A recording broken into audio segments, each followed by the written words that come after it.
هندسة هو اللي في السقف ده خشب؟ بص، قبل ما نبدأ في تشطيب الشقة دي العميل جاب لنا ديزاين عاجبه جدا. الديزاين ده كان فيه عروق خشب متثبتة في السقف.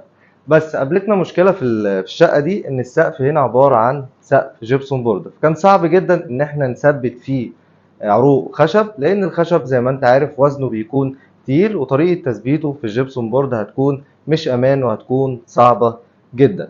فدورنا على طريقة نعمل بيها نفس شكل الخشب او نفس ديكور الخشب، وفي نفس الوقت يكون وزنها خفيف سعرها رخيص، اعملها بالمقاس اللي انا عايزه، وشكلها يكون في النهاية نفس شكل الخشب. وده اللي عملناه في الشقة دي.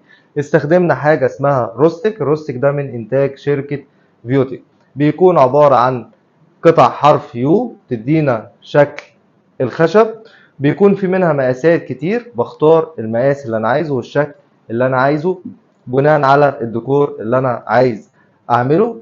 وفي نفس الوقت وزنها بيكون خفيف، سعرها بيكون رخيص، طريقة تركيبها سريعة جدا وسهلة جدا، اي حد يقدر يركبها. وبقدر ادهنها باللون اللي انا عايزه.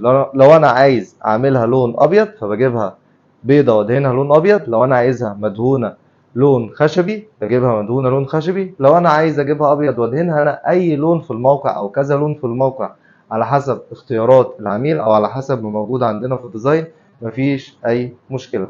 فانا بنصحك لو حد عايز يعمل ديكور خشب في السقف او عروق خشب في السقف، بدل ما يستخدم الخشب سعره هيكون غالي، وزنه هيكون تقيل، طريقة تنفيذه هتكون صعبة، ممكن يستخدم روستيك اللي هو من انتاج شركة فيوتي.